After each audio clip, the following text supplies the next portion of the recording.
So yes, as she said, my name is Samantha Hicks. I'm a prevention educator with Street Hope, Tennessee.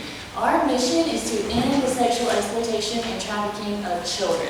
That is what we're passionate about. We do that by using three main areas of focus. The first one is through awareness. Through our awareness program, we lead trainings on sex trafficking, specifically with minors. And so we teach people what that even means, how you can identify it, and how you can report it. Now I know you guys have already gone through several trainings on sex trafficking, so I'm going to skip a lot of that information today since you've already heard that. So our second area is prevention, and through our prevention programs, we lead these trainings on internet safety. We do this for adults and parents and teachers, but also for kids, because we want students and youth to also know how to be safe online. So we do that for both areas to try to prevent the sexual exploitation from ever happening in the first place. We also have a curriculum for the school system. It's in several public school systems and some private schools around town. So we're really excited. It teaches youth how they can be safe online. And then lastly, our third area is restoration.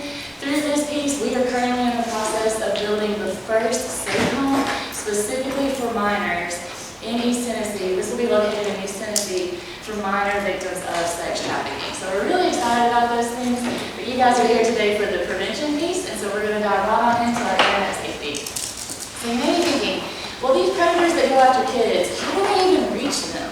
How do they get in contact with these kids? Because so many kids are becoming victims of sexual exploitation. Well, this right here is one of the biggest ways that predators reach kids, and this is the internet. Because the internet is a really, really great resource, right? People use the internet for all sorts of things, but it can also be very dangerous. I heard it explained one way like this, and I thought it was really good. The internet's great because it literally allows you to have the world at your fingertips. But on the flip side of that, the world has access to our kids at their fingertips. And that's what's scary. And that's why we want to know how to navigate the internet safely and teach our kids to do the same thing. And so that's what I want to share with you guys today. So we call this time that we are in right now the digital age. The digital age. Kids grow up in this time, so they are known as digital natives. Adults, on the other hand, did not grow up having a cell phone at the age of 8. And so we are not considered digital natives, but kids are. And kids oftentimes will get on the internet daily. They're on it all the time, even in school sometimes, right? Sometimes, in some cases with kids, they even find their identity online, based on what people are commenting on their pictures, how many likes, how many followers they get on their social media posts. That's where they're finding their identity. And that is not good, because a lot of negative stuff happens online, right? So we as adults want to protect our children from stuff like that online, and so that's why it's so important for us to do this. We like this picture of Ricky Bobby, if you guys can't see it up here. We like this because we think this is how kids are. They always have their cell phones in their hands, right? If you try to take that cell phone away from them, they're like, oh, I don't know what to do with my hands. You even see it at the dinner table when you go out to restaurants all the time, so we really like that. It's just a way to identify kids and how they are with phones too. So just because kids are considered digital natives, remember, meaning they grew up in this time period, that does not mean that they are digitally literate, meaning they don't know how to use the internet safely all the time. And so that does not go together. Digital native does not always mean digital literate. And the reason for that is because they have decreased critical thinking skills. Think about kids, as they grow up, you guys know this, their brains are developing. Their whole body is developing, right? Well, in their brain, what is fully developed when they are teenagers is something called the limbic system. The limbic system is responsible for emotions, that reward behavior. You know, teenagers, their emotions are running high because that limbic system is fully developed. But what is not fully developed is the prefrontal lobe. And the prefrontal lobe is responsible for decision-making, rational thinking, judgment, and self-control. That is not fully developed in a teenager's brain. And so oftentimes they operate out of emotions and don't think about the consequences. We call that limbic system the gas in their brains, and that prefrontal lobe is the brakes. So gas is saying, go full speed ahead, and those brakes aren't quite there yet to help them make those increased critical thinking solutions. And so because of that, that leads them into poor choices in sharing information And that then gets them into an increase of risky behaviors online. And this is some studies done from encounters that happen on the internet. I'm not going to go through all of these. What I really want to point out to your all's attention is this bottom statistic down here. So these are people who responded to a survey of juvenile victims, so these are minors, of internet-initiated sex crimes. Sex crimes that got started on the internet, happening to kids. Of the people who responded to this survey, the majority of these victims met their predators face-to-face, and 93% of those encounters included sexual contact.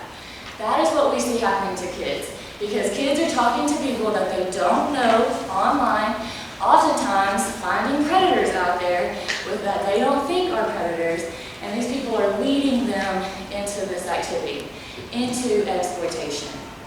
And so this is what we want to prevent from happening, because these predators are seeking kids with certain characteristics. There are certain things that are huge red flags for predators. These are some of those things. They are looking for kids who are vulnerable to seduction.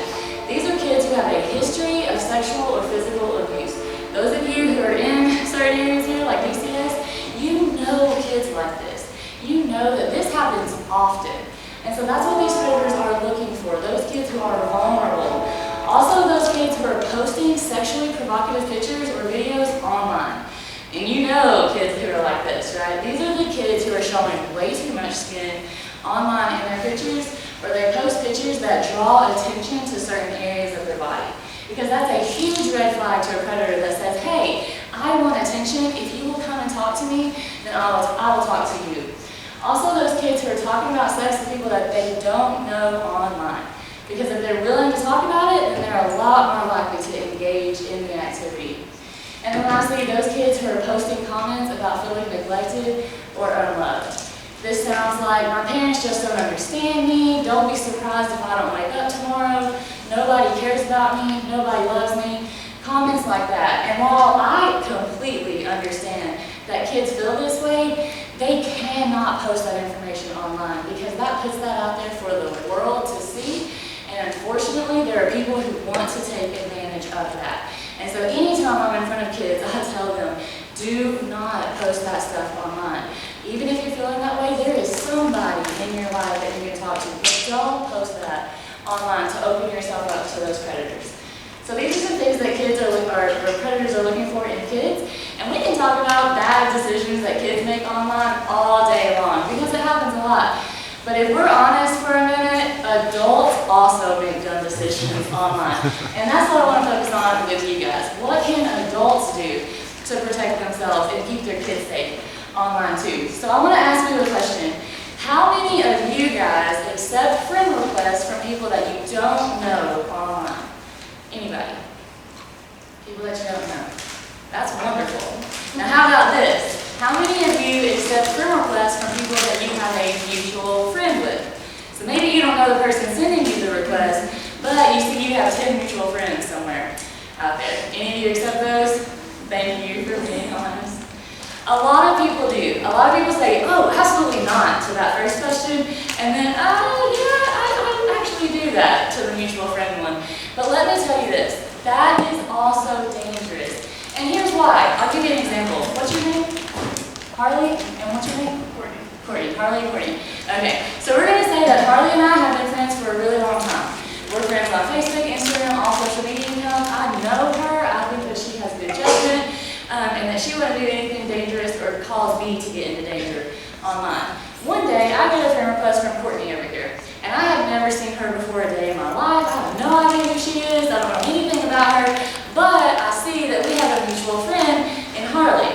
And so I think, because I trust Harley's judgment, that it's okay for me to accept Courtney because Harley knows Courtney. But here's the thing. What if Harley doesn't actually know Courtney? And the only reason they are friends is because they had a mutual friend somewhere. And so she's accepted this person that she doesn't know. We don't know if the other person even knows this person. And now Courtney has access to all of my profile information, and nobody knows who she is. She could be, I'm not saying you are, she could be a creeper that's out there on the internet, and we just don't know. That is why it's dangerous, even if you have mutual friends with the person accept anybody that you don't know. Please tell kids that too. I always do that.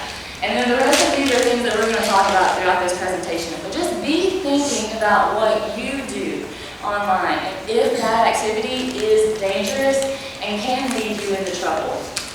These are some parental responsibilities that I just like to remind you. Maybe not all of your parents, but that's okay. These are still good things to know, especially if you are a parent.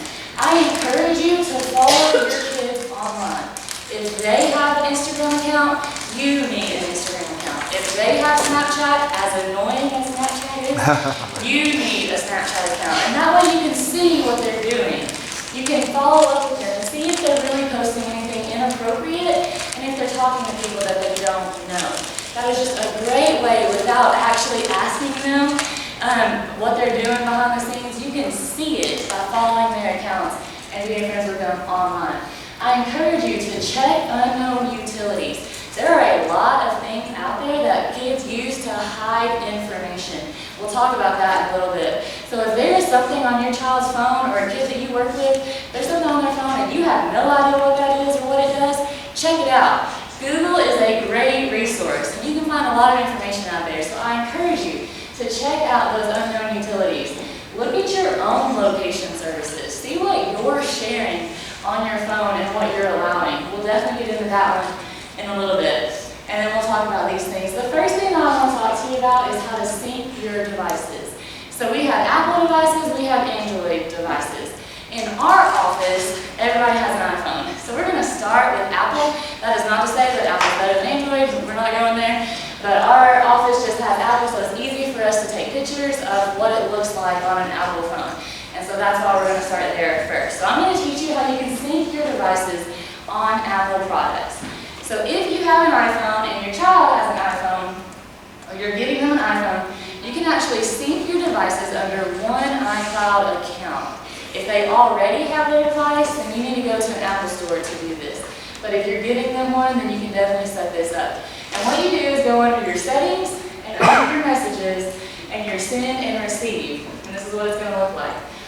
So settings, messages, and it will lead you to this screen. And then you have here where it says you can be reached by iMessage at. This is where you want to include all of the phone numbers of your kids.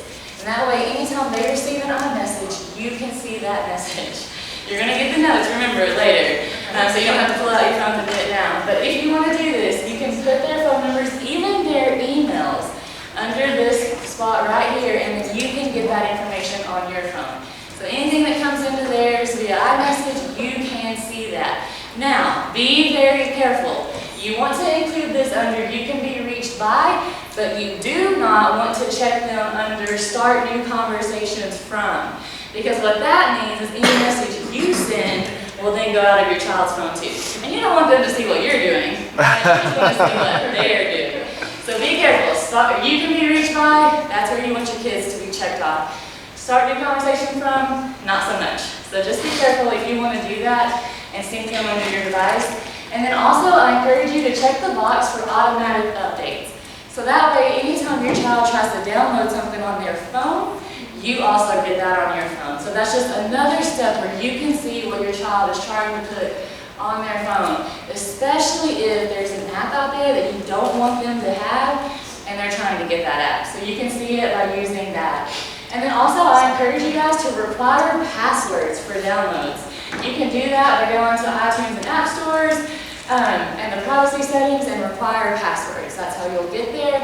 And by doing that, and don't tell your child the password, but by doing that, your child has to come to you and say, hey, mom, dad, grandma, whoever you may be, I want to download this app. Can you put your password in and let me do that? And that's just another way that you can monitor what they're doing and decide for yourself whether you want them to have that on their device. So I encourage you guys to do that. And then if you do suspect that they have downloaded something that you don't want them to have, one of the ways you can check that is by going to the App Store, and if you see this little cloud right here with an arrow pointing down, that means that that app has been downloaded and deleted off of that device. And so if they have or you told them not to get Snapchat, but you think, I just have the suspicion that my child has Snapchat and I want to go see if it's been downloaded, that's what you look for. You put Snapchat into the App Store and see if it has been deleted off of their phone. And then you know you gotta have a conversation with your child after that. But that's how you find out with a cloud and an arrow pointing down.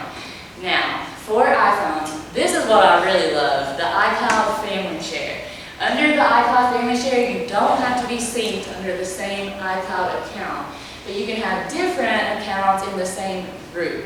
So this is really nice for families. So you have an organizer, that can be you, whoever you want to be the head of the household, that can be grandma, that can be mom, dad, really whoever. And then you can have another parent on there and then list out your children. So you can add each one of them under that. And there are a lot of great resources that you can use through the iCloud Family Share. And it's just a great way to share the information with the rest of your family, but also set up parental controls.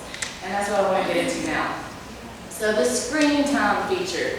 This is amazing. The screen time feature through the iCloud Family Share is one of the best ways to set up parental controls on the Apple products. And this is what it looks like. So under screen time, first, set up a password. And don't make these passwords something that your kids can guess, like your birthday, your anniversary date, something like that. That's easy, guys. They're smart. Kids are smart, so be careful and don't make it super easy, like 1, 2, 3, 4, something like that. I like those passwords because it's easy to remember, but when you have kids, you have to protect yourself from that. Because if they know it, then they can come in and change the settings that you created, and that's not what you want, right? So set up a password, and then you have access to all of these different features. It will show you how much time you're spending in these different areas that people use their phones or electronics for, and that's nice to know so you can know whether you need to monitor that. And then there's this downtime feature over here. That's what's up there on the left. Through downtime, you can literally choose a time of the day that your child cannot use their phone. Literally put it down. And so if your child goes to bed at 10 o'clock at night and then gets up at 7 to get ready for school, then you can set between 10 and 7 as their downtime, where they cannot use certain features on their phone. It's amazing. But even in that downtime, there are certain things that you can allow on your child's device. So say your child is going over to a friend's house to spend the night and you don't want them to not have any access on their phone. You can include FaceTime, you can include their phone, you can include messages. Whatever it is that you want them to have access to, even during that downtime, you can set that up under the allowed apps. So there are a lot of ways that you can work around that, but for the most part, like social media and games, you can shut it off during that downtime, and they do not have access to even open those apps. So that's a really nice feature, always allowed. Now when you do want them to have access to those things, so outside of downtime, you can limit the time that they are allowed to use those certain things. So different social media apps or gaming apps, whatever your child has a preference to, like say they spend 5 hours a day on games and you don't want them to do that, you can limit that time. So you can choose the gaming category and then limit how much time you want them to spend on that. And so literally, after they reach that 2 hour time limit or whatever it is that you set, it will shut it off and it will not allow them to open it up until the next day. And then you can customize the days. So say during the school week, you're going to really monitor that and only allow 2 hours, but on the weekends, you know, they have more free time, you want to give them a little bit more time to play, then you can give them a longer time period over the weekends. So it's really nice, and then make sure you block it at the end of the limit.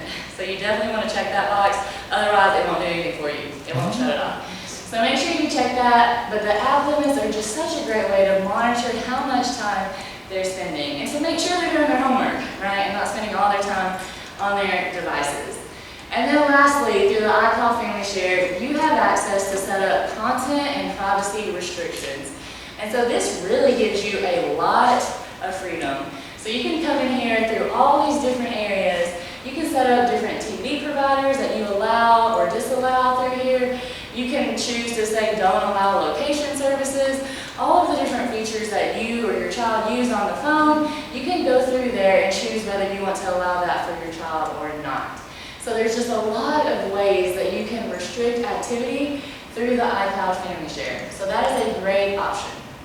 Now, Androids. See, I don't forget about you guys. You guys are just next. But remember, we don't have Androids in our office, and so we can't take pictures of what the phone looks like through Android. So the way that we got pictures for Android is by going to tomsguide.com. So if you have have an Android phone and you're interested in learning more about how to set up parental controls for Androids, tomsguide.com is a great resource. So you'll have the link in the presentation, so that way if you do want to do that later, you can do that.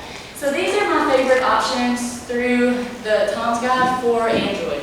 So Net Nanny, Norton Family, and Kaspersky are the ones that we're going to talk about for this one.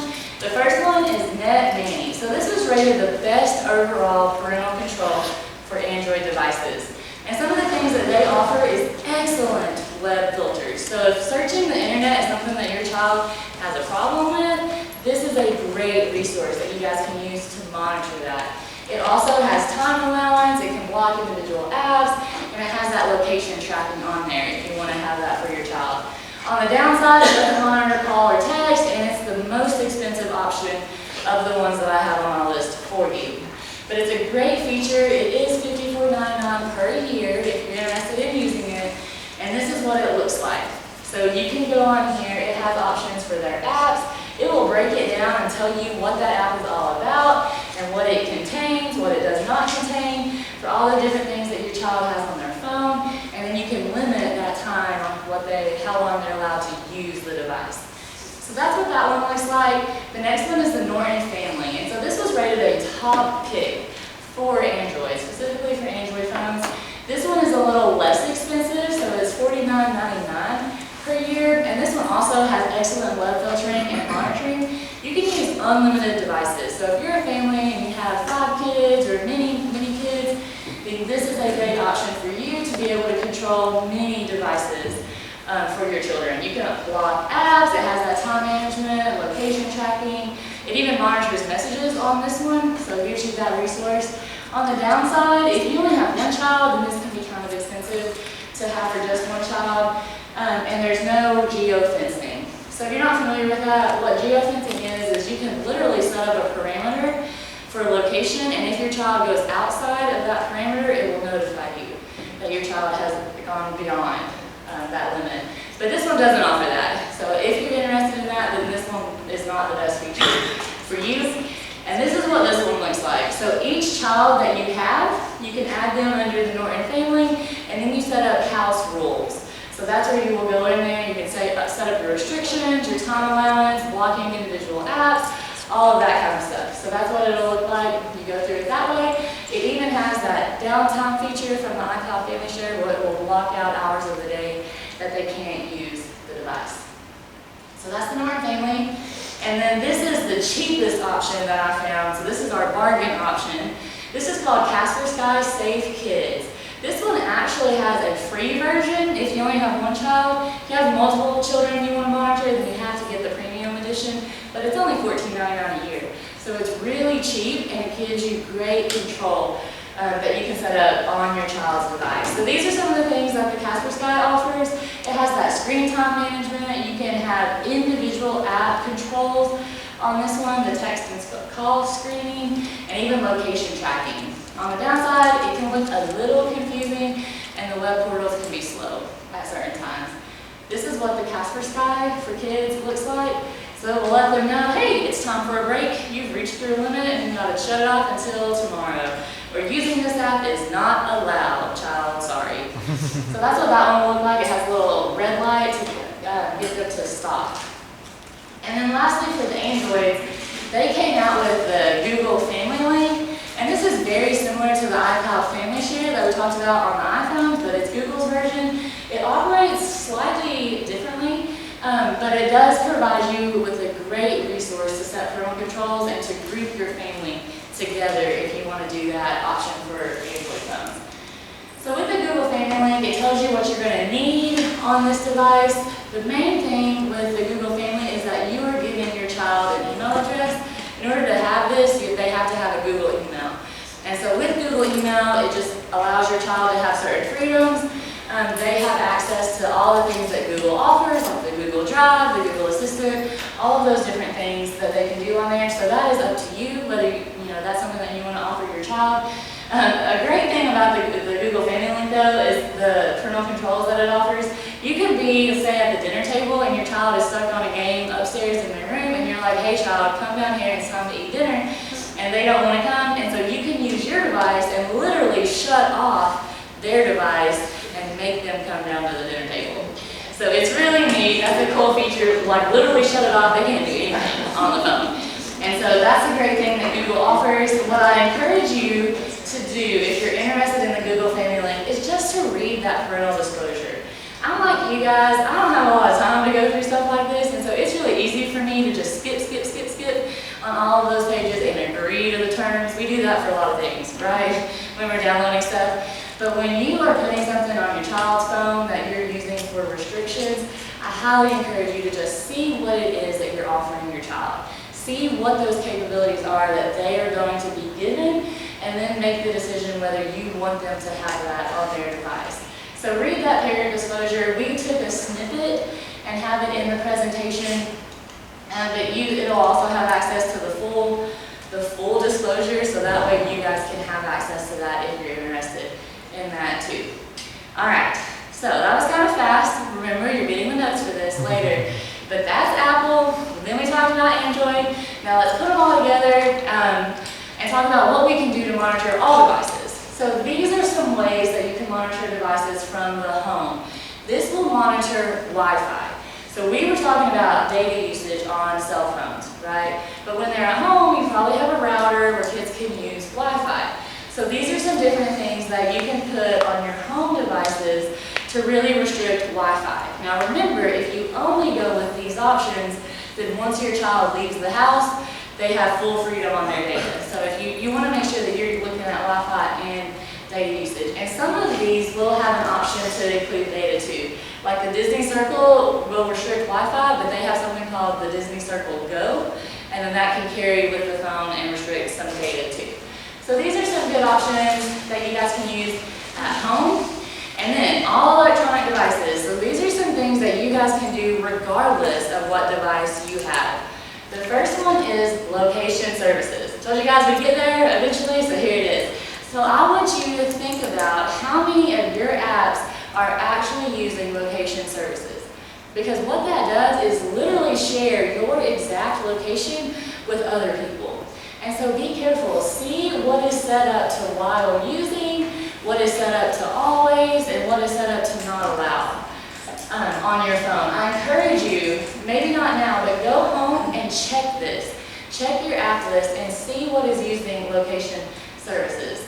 I highly encourage you to turn it off unless you absolutely need it. Like what I use location services for is my GPS and Chick-fil-A, because I go to Chick-fil-A regularly. And so you determine what you want to use your location services for, but I highly encourage you, if it's an app that really doesn't need to use it, especially social media, then turn those off for those applications that you have on your phone. And I highly encourage you to turn the location services off for your photos and your camera. Because here's what happens if you don't. If you have your location services turned on to your photos or your camera, every time you take a picture, your phone is tagging that picture with something called metadata information. Metadata information literally imprints your photo with exactly where, like GPS coordinates, and when that picture was taken. In some cases, even the name of the device that was used to take the picture. And then there are extraction websites out there on the internet where if you were to take a picture, say we were to take a picture, a group shot of all of us here, and I posted that on my social media, it would have exactly where we are, when I took that picture, and that it was taken by Samantha's iPhone. That gets posted on social media, and then somebody says, I want to know more information. So I'm going to take that picture, drop it in these extraction websites, and get those exact GPS coordinates for where we're located right here and what time we were here and the name of my phone. And so that's what it can show people when you do that, when you have your location services turned on to your pictures and your camera. So turn them off because you just don't want people to have that information, right? Especially if you're taking pictures with your children and posting that online. Because now those predators who could be on your accounts getting that information has access to where you frequently go with your children. So be careful and remember, I tell this to kids all the time, but adults too, remember anything that you post online becomes public and permanent from the moment it's posted.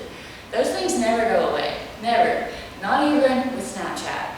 And so be careful, make sure that whatever you are putting on the internet, that you're okay with that being out there forever, forever.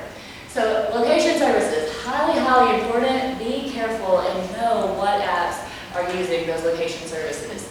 This is a very scary study, but I want to share it with you to let you know what I'm talking about. Predators are out there looking for kids. They are looking for kids and the pictures that they post. These are some of the websites that kids or even adults may be using. But what I want to point your attention to is down here at the bottom. There was a study done by the Internet Watch Foundation in 2015, 4 years ago. And this study showed that of the youth-produced sexual content, so this is sexual content, nude or half-nude pictures or videos produced by kids, published on the internet. Of that content, almost 90% of that material was taken from that original upload site and redistributed to a third-party website. That means porn, you guys. So be careful. Tell the children that you work with, tell kids in your family that what they are posting online is free game for anybody to take advantage of. So be very careful with what you post online, but also with sharing with kids about what they post online.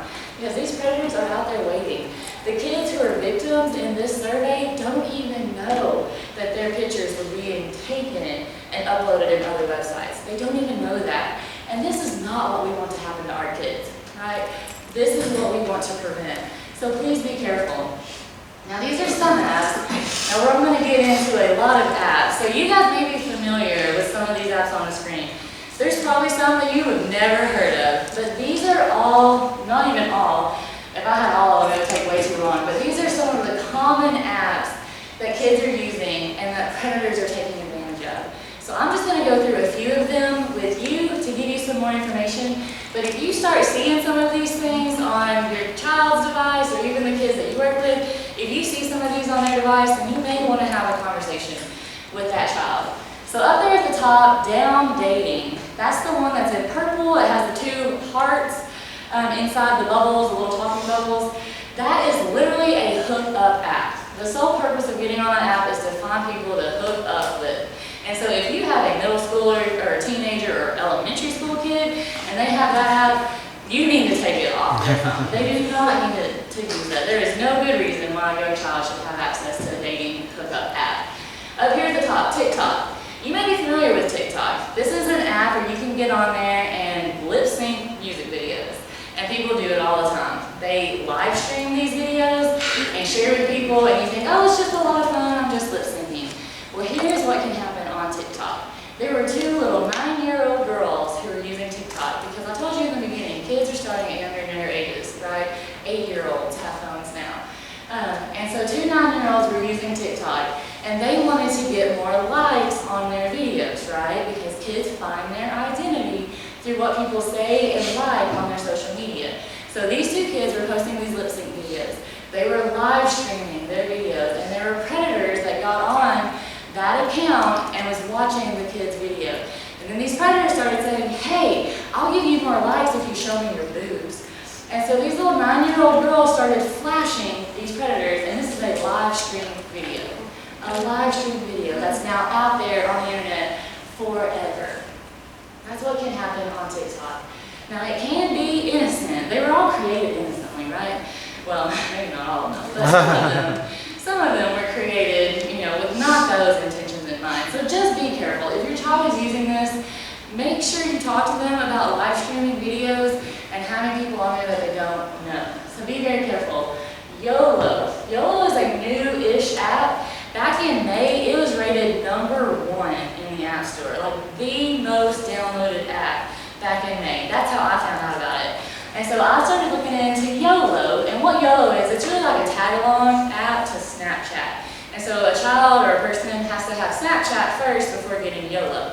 And what YOLO does is allow people to make comments anonymously on their pictures. And so say a child posts a picture through Snapchat, and they tag it with their YOLO link, then people can now comment on that picture, and you have no idea who that person is.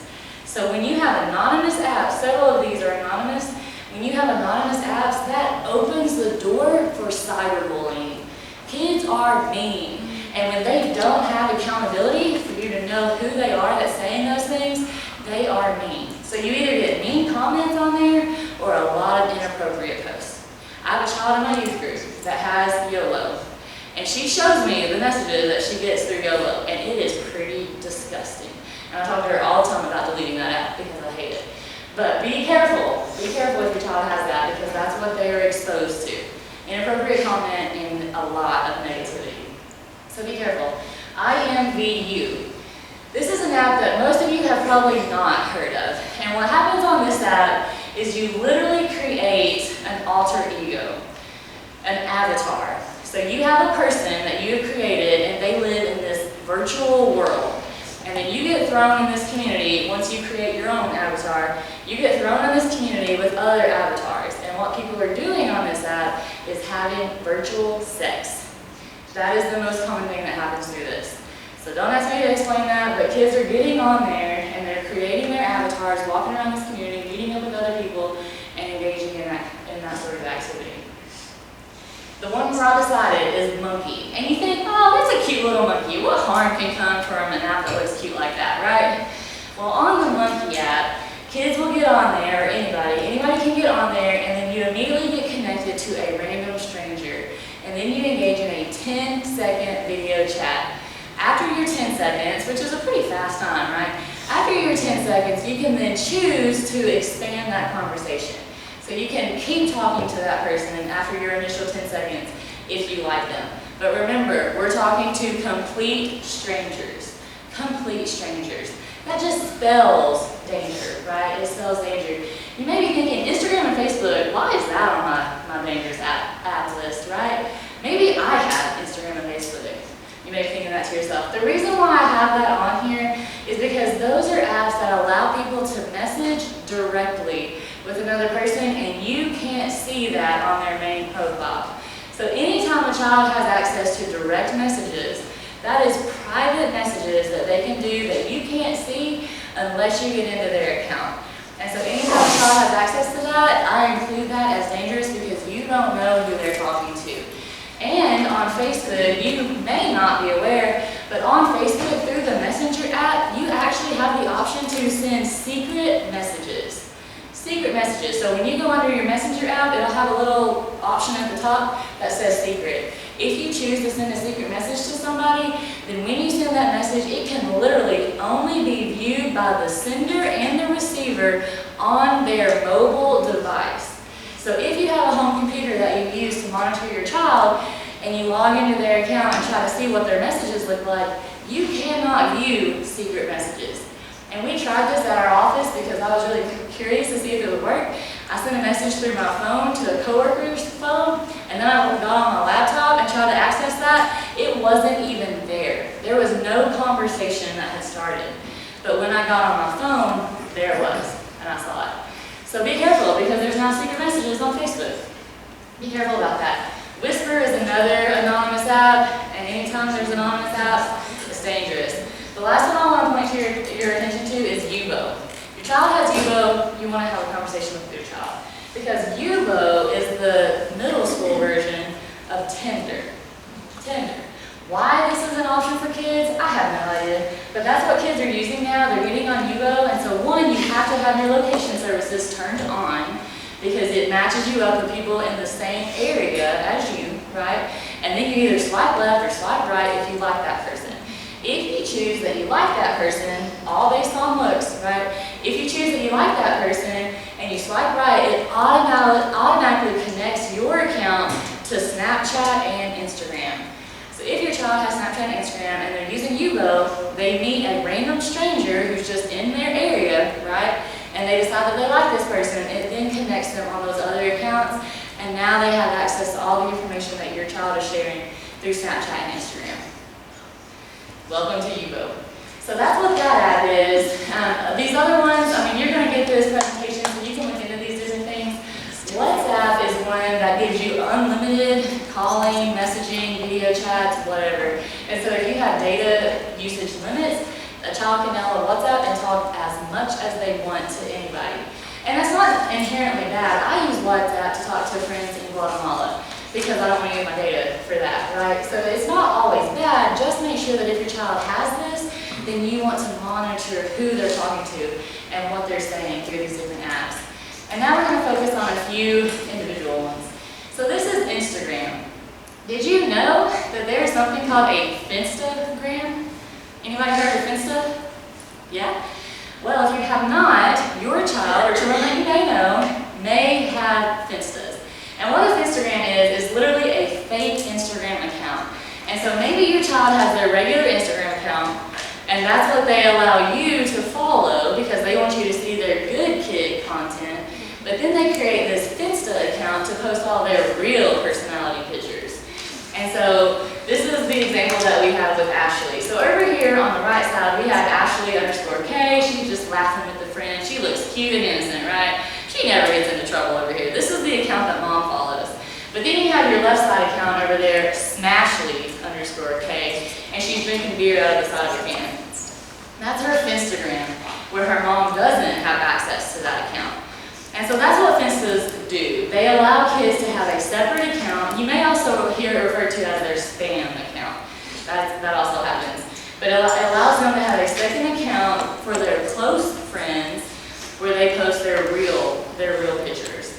And so if you're thinking, well, hey, what if my child has one? How do I know if my child has an Instagram account? There are a couple different ways that you guys can check to see if your child has one.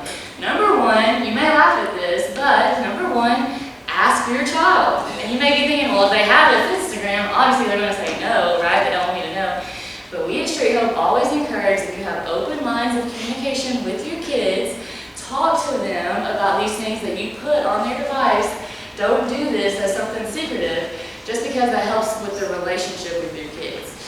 So ask them, give them the option to tell you the truth. And if they say no, but you still think that they may have an Instagram account, then the second thing you can do is check the drop-down menu. So that's where we have up there at the top, the Street Hope, and there's a drop-down. And if they're logged into both of the accounts at the same time, then it will show you that. If your child's a little bit smarter than that and doesn't stay logged into both of them at the same time, then what you can also do is check who they are following. So at the bottom of their Instagram, you can see who they are following. And in most cases, the child follows their Instagram account. And so you can look at their follow list, and if there's somebody on there that looks like your child, but you're not friends with them, that may be their Instagram account. So those are some different ways that you guys can use to check and see if they have an Instagram account. Now this app is called After School. After School. If you have not heard of After School, this is an app that kids use they literally get grouped into their school system. So these are different schools throughout Knox County that kids go to, and this was a little bit older when we had this picture, and you can see how many students have an account on these different on the different apps with the schools. And so what kids do, they get in here and they create their account, and you can only be a student to create an account. So as an adult, I can't go in here and create an account because you get verified by other students. And so adults can't get in there. So when kids get on here into whatever school they go to, they now have an option to talk to other kids from their school anonymously. This is another anonymous app. And so what's happening on this app, kids will get in here and talk to other kids from their school, and they either throw out a name and start trash talking that person, just all sorts of ugly things that they say about them, or what's also happened on this app is that kids will literally plan to jump a teacher. So they threw out a teacher's name on here that they don't like, kids started talking about them, and then they created this great idea to jump that teacher. And adults, as I said, can't get on there and see who is posting those comments. And so it is just dangerous. I literally had a parent tell me one time after I did this presentation that she knew a child who was a victim of After School here in Knox County. Her child's name got thrown out on this app, and they started talking about how flat-chested she was. That led that child to the point of wanting to commit suicide because of all of the comments that were being made about her. Cyberbullying. Anytime there's an anonymous app, children will be mean. They will be mean. So be careful if your children have this. Now Omegle, this is one of my most hated apps that I talk about. You can see on the home page, if you were to pull up Omegle right now on the website, on the internet, you can see this on their home page. Literally at the top up there, way up there, it says, talk to strangers. That is what is encouraged on this app. It is telling you that on the front page. But then that's not it. Get this. In the middle of the page, highlighted in blue, so you don't miss it, it says predators have been known to use Omegle, so please be careful. It is telling you on the front end, talk to strangers. Predators use this app. Now who wants to proceed? That is what happens on this app. So what you do is you get on and you can choose to either text or video chat somebody, and it automatically connects you with a random person. So a random person in a video chat that you are now talking to randomly. So be careful if you have Omegle, because it just spells danger, right? Anytime you talk to strangers, that's dangerous. These are some other dating and solicitation apps that kids will get on there and use. So just be careful. Any of these apps are going to connect them to people that they don't know. Strangers. Chat key is just like Omegle. You get in there, you put your gender in there, and then you start a video chat with a random person of the opposite gender. That's how that one works. It's like roulette for video chatting. So be careful if your children have that. Also, know that there is a lot of porn out there on the website, and unfortunately, kids are getting access to that at younger and younger ages. What we see is that the average age a kid is first viewing porn nowadays is between 8 and 11 years old. You guys, I had no idea what that was when I was 8 to 11 years old, and you can probably relate to that, right? But nowadays, kids are getting exposed to this at younger and younger ages. Because if you have a search bar like this up here on any sort of social media application, all they have to do is hashtag porn, and they get access to all of these options that kids have. It is just that easy. Even if you set up parental controls on your child's device, anytime there's a search bar, you cannot restrict what they search. And so your child has access to that. So talk to your children and let them know why this is inappropriate and why they don't want to go looking for stuff like that. Now these are some different hiding apps that kids use. I'm going to go through the rest of this really fast because this is a lot of information, but I don't want to keep you guys here longer than you're supposed to be, so I'm going to go through this really fast. These are different ones. What I want to show you is the calculator app because it's really popular that kids use. It looks like a normal calculator, but if they put in their secret code, that first screen will peel away, and then it shows all their hidden content in the backside. So any sort of pictures, any websites that they want to put in there that they don't want mom and dad to know about, they just put in their code, hit the equal sign, and then it'll just take them to that content. So when you look at that, you see a normal calculator, and you think, how am I supposed to know if that's not the normal calculator? Here's how. Go on your data usage and see what apps are using data. If your child has a fake calculator app, then there is a lot of data usage that is going to be tagged to that app. The normal calculator app that's on their phone has no data. So if you see a calculator with a lot of data, that's a fake calculator app. So talk to your child about having that. These are some games that kids use that have been known to have predators involved too. I'm going to share a story really fast just so you guys know what can happen. This was Minecraft, and this was a 13-year-old child that lived in Middle Tennessee. He got on Minecraft, was talking to a friend had to leave, so this other guy came in and said, hey, I'm the cousin of whoever you were talking to, do you still want to talk to me? And so the kid said, yeah, we'll talk. And so they start talking while the kid is playing Minecraft, right? We're going to call this person that came in Creepy Bobby, and then the little kid Jack, that's what we're going to call him, just to make it easier. So they keep talking, and then Creepy Bobby starts asking Jack all these different questions about life. Jack's not thinking anything about what he's saying, he's just playing the game, answering the questions of this guy. It takes about 2 weeks through conversation as he's talking to this person, and then Creepy Bobby, after 2 weeks, he says, hey Jack, weird things are happening to my body, I don't really think I'm normal, I don't know what's going on.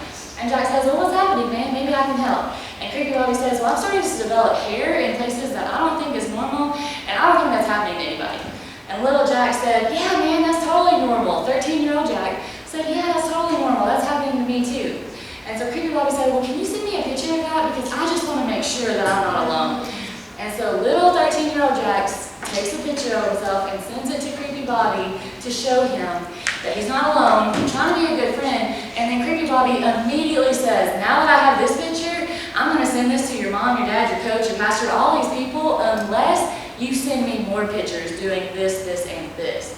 Thankfully, in this kid's case, he was like, you can't do that, you don't know those people. And he says, oh yes I do, your mom's name is this, you go to this school, you hang out with these people, all of these different things that he had mindlessly told him as he's playing this game. That's what can happen on games. But thankfully in Jack's case, he went to his dad immediately, did not send any more pictures, told his dad about it, dad got the FBI involved, and then they cracked down and caught this guy a year later after he had already done this to 50 other kids.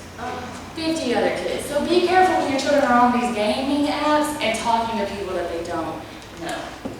These are some ways that you can stay up to date with the different things that are going out there. As we've talked about, there's like live stuff that kids have access to on the internet. So I highly encourage you to do some of these things to be in the know. You can say Google Alerts, which is literally key phrases, and they will send you anytime there's an article posted about that. Like I get it for new apps for teens, stuff like that. You can set Google Alerts for things like that. Follow trending apps. I told you that's how I found out about YOLO. I looked at the App Store and I said, so what's popular these days? And I saw YOLO was up there and I was like, what's that? And then I found out more information about it. You can look for similar apps. You can go to Common Sense Media, which is a really great resource. You just put in there what app you want more information about, and it will give you a breakdown of all the stuff that that app is about. This is the lingo that kids are using, which this changes all the time, so you guys just have to stay up to date. If your children is posting things with random letters and numbers, it is not some weird language that they've created. It's literally code talk for what they want to say to the other person. So be careful. Know what your children are saying to other people. You may be thinking, whoa, this is so much information. I don't know what I'm going to do with all this. We're not done yet. So I'm going to speed through this last little bit. Be aware of requests online. It is so easy for predators, especially with kids, to crop out a picture of a normal-looking family and put that as their profile, and now I look like a little 10-year-old boy. And so I'm going to send a friend request to all these other 10-year-old boys that I know because I look like them, and they're going to approve me because they think I'm a friend. They think I'm somebody like them. Let your kids know that people do this, that this happens. Also, think about checking in your location. We talked about location services earlier, but what happens when you check in your location is you literally set up routines. So this little kid goes to Chick-fil-A every Tuesday and Thursday before his baseball practice, and he checks in his location. And so a predator that sees this on his account knows that he's always going to be at Chick-fil-A at this time and always at the baseball field at this time. That is just dangerous. So be careful when you check in your location, especially when you have kids with you, because predators can see where to find you if they wanted to. And then also beware of hashtags. One of the most common hashtags that I see among parents is hashtag first day of kindergarten. But what that does is literally group your picture of your sweet little kindergartner with all the other pictures of kindergartners out there. And if I'm a predator that has a preference for little kindergartner kids, all I have to do is go to social media and put in that hashtag, and I have access to all of these pictures that get posted. All of them. And all I have to do from there is click on one of these, and then I get mom's name and whatever information mom has shared about that child, which in most cases is their school, sometimes the neighborhood that they go to, the name of that child, all kinds of information that can be shared through there. We also see posts like hashtag bath time fun. That's naked pictures of babies. Naked pictures of babies in the bathtub, and people just have to search that online and they get access to all of that. Be careful, you guys, be careful. Did you guys know that the people can follow you on Facebook and you don't even have to approve them? So these are people that want to know all the information that you share online, but you don't even get a notification that they're following you. If you think that you have followers, I highly encourage you to go check it, because if you have not changed your privacy settings, the default setting is public to let people follow you. So go in there under your privacy settings and change that to friends only. If you want to find out who is following you, if you're on a computer, you can go under your friends, go to the More tab, and look at your followers. If you're on a mobile device, you have to go under your About Me section and see if people are following you through there. If there's nobody listed, then congratulations, that means nobody's following you. And then also think about what is in a picture, because it is so easy to take a picture and only look at my face, right? But there could be things behind you that you don't even think about. Maybe things that reveal information. This is a funny picture that looks like a dog sleeping on a baby's head, but what you could also have is an address down here in a picture, and you don't even think about that. You just post a nice cute picture with your family, and then somebody zooms in on may have more information than you ever meant to share. Sometimes you could post a picture and then maybe your checkbook is laying right there on the table. Maybe your calendar's behind you and it marks out dates of where you're going to be out of town. Be careful, be careful. Look at the whole picture and not just right here when you post pictures online.